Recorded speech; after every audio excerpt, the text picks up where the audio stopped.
it doesn't have that instant sugar of pop or even like a hooky riff, particularly. This is more like one of those sour sweets where it slowly dawns on you that how much you like it when it's been in your gob for a while and you start feeling yourself salivated. Um, I really like this and I really enjoyed it, and it was sort of made me think as I was listening to it.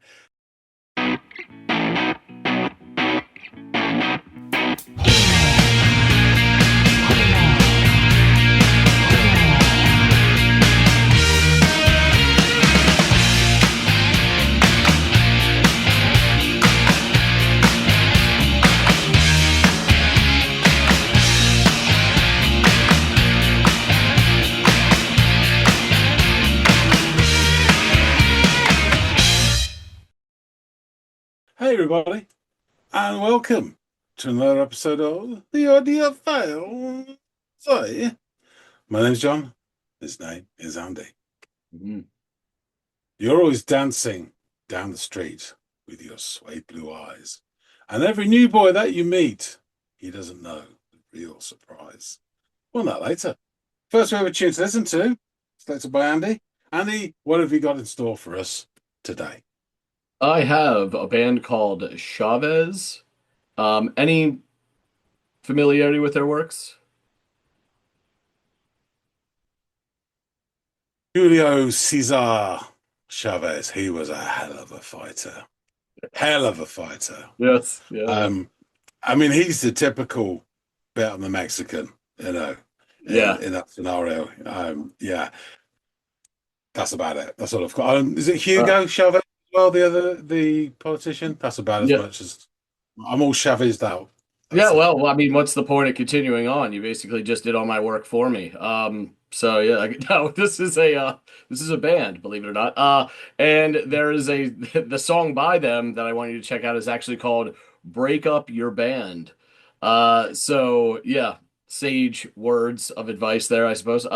But please go off and give this a spin and come back and let us know what you think of this track.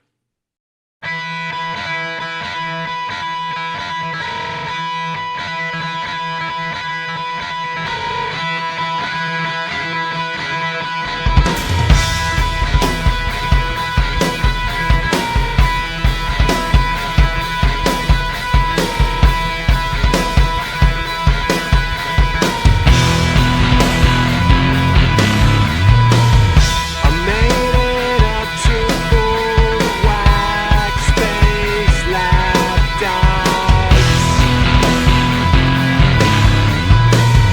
We set the traps and when you're weak. Interesting start. With that guitar, I wondered if my left earbud was working or not until it came in. That guitar's really nice, sort of angular, and it's got that weird sort of it kind of draws you in, but at the same time it discourages you. It's a really 90s sound to it. And then in came the sort of fairly sort of physical and muscular drumming without being sort of over the top, but yeah, really nice overall tone to it. And then this sludgy bass. And it's weird, it's like reversed so that the guitar is doing this ostinato, this repetitive sort of riff, sorry, that's going round and around and circling. And the bass is coming in and out of the embellishment. Um, and it was just really nice that the vocals came in. It wasn't someone screeching, which I did fear for a moment. So because quite often it kind of reminds me of a few things. This sound it is familiar, but not over familiar. But it sounds really nice. Yeah, it's interesting. It's got a bit of a minimalism to it as well. Yeah, it definitely sounds 90s. Let's see how it goes. They finally paid you. Crying ragged hands, the pride and finesse. Yeah, that was nice.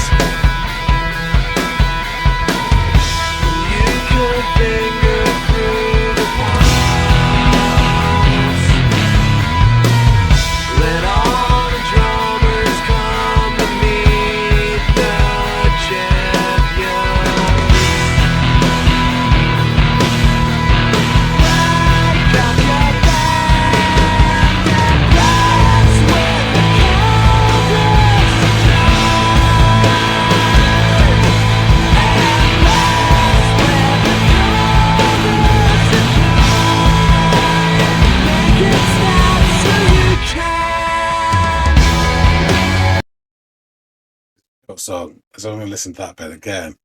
Because I heard the titular line, so I'm guessing this is the chorus. They're putting lots of dynamics in, which makes me think of a certain band, which I won't name. But yeah, so you've got backing vocals coming in and out. A really nice bit where he sings higher, and you totally lose the words he's singing. Not that I can sort of catch most of them anyway, but it just sounds nice. And then it sort of the mist clears for the final few words of the last line of the chorus. Let's go back a wee bit.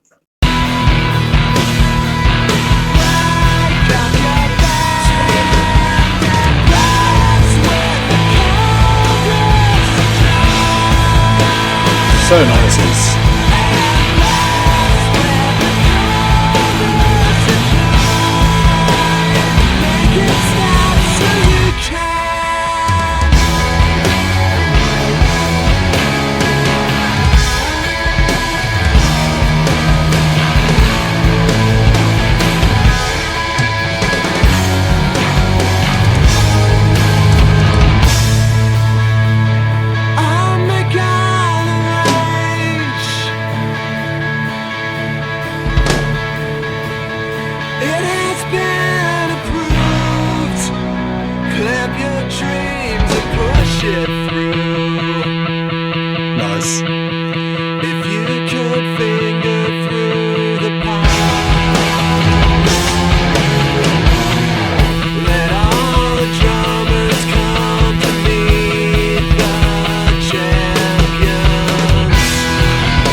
Oh, wow.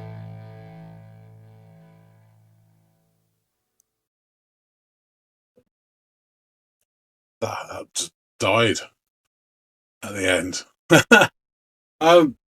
Yeah, I really like this. It's not got that immediate sort of sugar hit of a poppy or sort of hooky, catchy song. It's more like one of those sours sweets that you just appreciate as it builds. And it dawns on you that you really like this or not. Yeah, some really interesting stuff going on. I need to listen to this again. It's interesting. And sort of makes you think musically about what's going on. I didn't catch that many bits and pieces of the lyrics. I've got to decipher my chicken squall as well. But the overall impression I got is this is kind of like a diss track almost. Break up the band, meaning everybody else should break up the band because they're so good. I'm guessing there's some stuff about fingering drummers, but yeah, let's not dwell.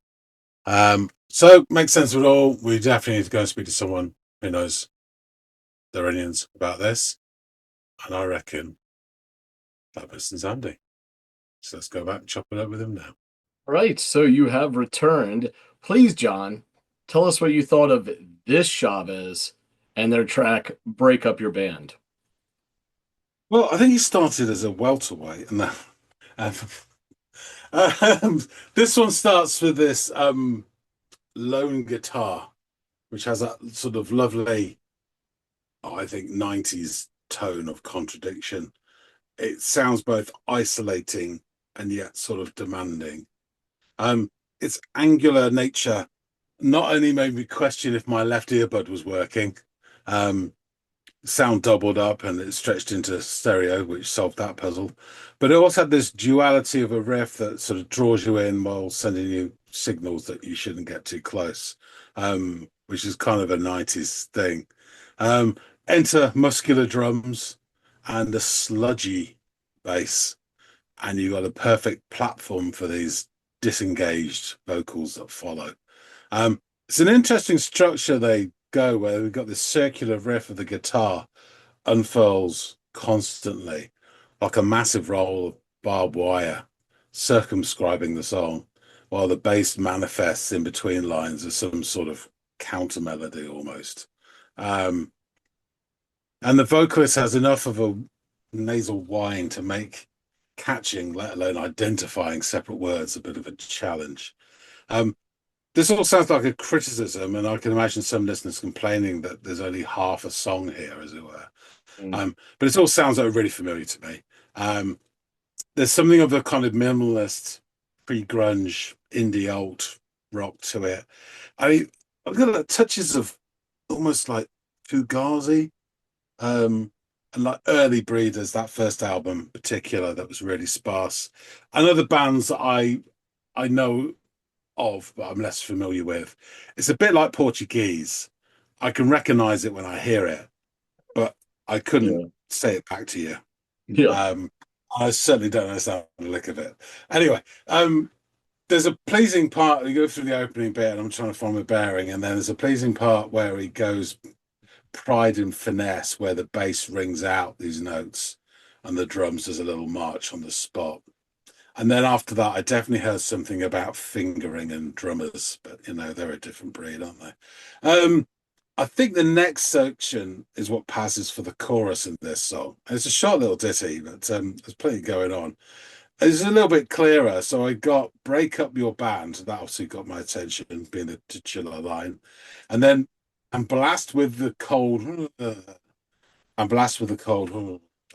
Make it stop so you can. We get some backing vocals joining in here, and we get some nice dynamics. And I really like how the vocals rise after "And Blast with the Cold." But what I lose in comprehension here is replaced by appreciation. Mm. It sounds nice. Yeah. God knows what the last few words are, but it doesn't really matter. And yeah, the dynamics here, throughout the song, actually, they do a lot in a very short time. Well under 3 minutes, because I think it was like 2:57, but the last 4 or 5 seconds are pretty blank. Yeah. So, some really nice dynamics here, and the kind of mists clear, as it were, on "So You Can" of the like, "Make It Stop So You Can" at the end of the chorus. And then we dip back in again to this lovely earthy musical passageway to that guides us to the next verse. And it feels, listen to this short bit in between the chorus and verse 2, that there's almost like a physical endeavor to the music. And that sounded, I don't want to sound it too poncy, but it's almost like the physicality of guiding a small boat, or with a sail. I'm not talking a poncy yacht, but when you're connected with the water as well, so it reacts against it, and it takes some effort to move it, and that's kind of what it feels like. This is responding to waves and swells as it goes through. When the vocals return in the next bit, it's quite clear for a while, surprisingly. He says something about I'll make all arrange. It's been approved. Clip your dreams and push shit through. Yeah, whatever. The guitar at this point here is almost jangly. And the singer's voice is like more gentle and breathy. And then we get broken hits from the drummer, and just alone like stepping notes from the bass. Visual signpost, because we're no strangers in these parts. There's a big signpost that we're in for another crash of sound. And of course, that is what happens. So we get another bit of "Break Up Your Band," etc., etc. And it rises through. I think it's even bigger chorus, and it rises through, and the buzz of guitar starts to fade as he sings "So Stop While You Can." So this is a really interesting song. It doesn't have that instant sugar of pop, or even like a hooky riff particularly. This is more like one of those sour sweets where it slowly dawns on you that how much you like it when it's been in your gob for a while and you start feeling yourself salivated. I really liked this, and I really enjoyed it, and it was sort of made me think as I was listening to it. As to what it's about, I can only guess from the few bits. I think it's kind of like a diss track almost. It's like, "We're so great, you should break up your band." It doesn't seem to be that. it's complicated unless it's particularly a certain person that's pissed him off. That'd be really funny. But if it's a general thing, it's just like you're all shit, we're great, which is yeah, very hip hop with them. But yeah, there's a really nice sound to this, and it was slightly unusual. And as honestly, when it first started, I was just so relieved that the guy didn't screech sing, it wasn't screamo or something, because you could get that with this backing music, but it was, although it was dynamics in and out, it was very well controlled as well, and it felt really well put together and thoughtful. So yeah, I really enjoyed this. Awesome. I'm glad you did. There were definitely aspects of this track that I knew would check plenty of boxes with you. I'm glad it was pretty much across the board. And I know that if you went into it thinking this was like and in any way affiliated with post-hardcore, the potential for you not liking the vocal delivery was going to be an issue. And I'm glad that that was a big non-factor in this and that you really enjoyed the whole experience. So glad you liked it, buddy. Yeah, Chavez is an American band. They're from New York City and they formed in 1993. The band is fronted by guitarist Matt Sweeney, who was previously a member of the bands Skunk and Wider, and also played with Guided by Voices. Drummer James Lowe also came from Wider. The band is rounded out by guitarist Clay Tarver and bassist Scott Marshall. Influenced by a wide variety of rock bands, including the Jesus Lizard, Blue Oyster Cult, and Cheap Trick, Chavez utilizes angular, asymmetrical riffs and dramatic dynamic shifts. The band quickly gained a following in New York in their underground scene following the release of their first single, Repeat the Ending. Their debut album, Gone Glimmering, was released in 1995 and was followed by the EP Pentagram Ring. The music video for the song Break Up Your Band aired in an episode of MTV's Beavis and Butthead, and the band toured with Guided by Voices and Bardo Pond, which is a name that we've seen on the channel Oh, before. really?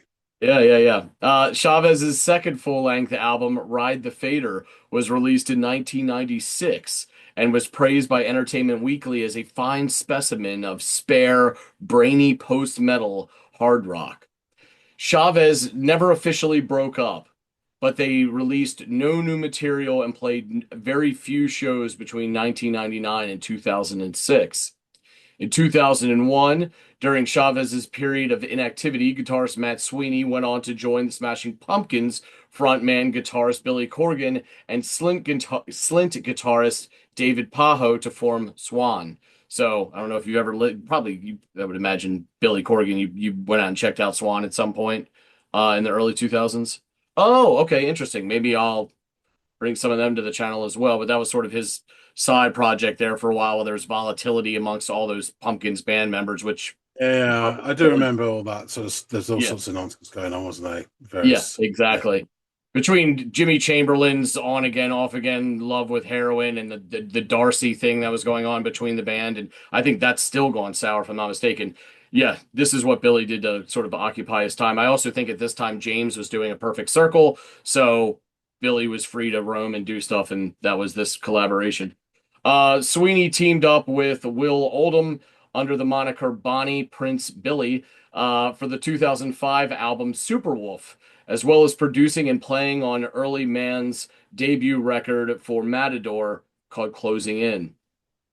Sweeney is also involved in the New York City anti-band Soldiers of Fortune, who have put out 2 records with Mexican Summer.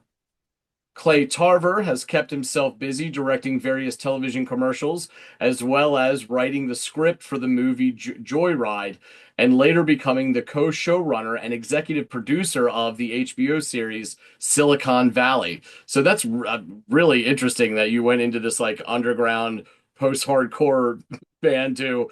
I mean, for a while, Silicon Valley was very popular, and it made sort of household names of a couple guys on that show. So really interesting that he could live in both those worlds right back to back. In 2006, Matador Records released Better Days Will Haunt You, a compilation of virtually all of Chavez's studio material up to that point. with the addition of new vocals for the song White Jeans. The band played a few shows in support of the compilation and later played with other bands such as Pavement and Sonic Youth. Matt Sweeney played guitar on Johnny Cash's American Six, released posthumously in 2010, and played in Iggy Pop's band for the post-pop Depression record and subsequent tour. The band was chosen to perform for the All Tomorrows Parties I'll Be Your Mirror Festival organized by ATP and Portishead in September of 2011 in Ashbury Park, New Jersey. The track, as mentioned earlier, appears on their 1995 debut album, Gone Glimmering. The album was recorded over a few weekends in December 94 and January of 1995 at various locations with various producers and engineers. Billboard wrote that no debut of late combines guts and gray matter quite as fluently as this New York quartet's killer blast of post-noise rock. The Albuquerque Tribune called it a big load of rock pounded with a New York noise mallet. A review over at punknews.org posits the following on the band. Taking cues from cult bands like Slint and Mission of Burma, Chavez tore through the underground college scene of the 1990s and established a loyal following and garnered word of mouth for their live shows and recorded material. At times, you could find the band playing gigs with the likes of Sonic Youth, Bardo Pond, and Guided by Voices. It's just a shame that they didn't get more recognition. Their debut album, Gone Glimmering, is indie rock forced through a hardcore feeling. The musicianship is quite good with angular riffs and dynamic shifts that tread on the dramatic level. Think of perhaps Fugazi or Unwound spliced with a bit of Quicksand and Superchunk. Yeah, that's a lot of material to gloss over, but Chavez really did shine in the thick of all those amazing talents. Back in 2020, Steve Kandel of Pitchfork, but we're going to give him the benefit of the doubt on this one, he would pen a piece reflecting on the band and their debut album, and in it he writes, "The 9 songs of Gone Glimmering, built around Sweeney and Tarver's call-and-response guitars and getaway car squeals, all feel of a piece. You could listen to this album steadily over the course of 25 years and still not clock the exact moment when opener Nailed to the Blank Spot turns into Break Up Your Band. Laugh Track and Ghost by the Sea might be the perfect distillation of the band's innate, almost symphonic sense of quiet, loud, quiet drama, and jittery closer, relaxed fit bakes the ethos right into the title." Let's jump into these lyrics. "I made it up to the fool, the wax-faced lapdogs, who set the traps, and when you're weak, they finally paid you. Crave rapid hands with pride and finesse, and you could finger through the piles. Let all the drummers come to meet the champions. Break up your band and blast with the cold next to joy, and blast with the cold next to joy. Make it to stop so you can. I'll make all arrangements. It has been approved. Clip your dreams and push it through. If you could finger through the piles, let all the drummers come to meet the champions. Break up your band, stale, sexless, loud, and vague. So stop while you can." So yeah, it sounds like it's definitely casting aspersions on probably what wasn't the underground music scene in New York. Let's call it the, above terranean kind of music scene that was happening there. So, and to put a nice little ribbon on this and perhaps fly in the face of what we typically have to say about Pitchfork on this channel, here's another lovely little blurb from Steve Kandel from his aforementioned article. Chavez, I know, right? Stunning. Chavez were a perfect comet of a band at the height of the mid-90s indie boom in New York. They made 2 filler-free albums in 2 years that sounded like each other, but not like anything else. then didn't break up so much as just quietly stopped existing. They never made a difficult third album. They didn't fade away because there wasn't really anything to fade from. They were great, and then they were gone. So yeah, that's an excellent way, I think, to sum it up. Busted out two really great albums, also that compilation that came out later, but that was pretty much all we got from Chavez. But as you know, Mr. Candell says, the there's no filler in these albums. If you can get, umpteen tracks or close to 20 some tracks of just good music, some bands have put out 6 albums and haven't reached that number. You know what I mean? And these guys really do kind of hit that and then move on. Some to go produce fucking Silicon Valley for HBO, which is wild. But yeah, really interesting underground niche band, but they do have this cult following. And obviously, in certain company in New York City, these guys are still wildly loved and talked about, and I'm sure other places too. But obviously, for obvious reasons, they came from the underground of New York. I think a lot of New York underground bands still revere these guys and their whole tact. And for a band to have a song called "Break Up Your Band," and kind of cast aspersions, but they put their money where their mouth is in that they just create these 2 albums and just fucking vanish. They give the old Irish goodbye and never come back around. And there's something kind of that those two things I think kind of jive together. You know what I mean? It's come along, shake your finger for 2 albums, but make some really good shit and then go on about your way. So really interesting band. I'm glad that you gave this a go and you enjoyed it as much as you did, John. Yeah, definitely, definitely. Excellent, excellent. Well, guys out there in the listening audience, please let us know your thoughts on Chavez.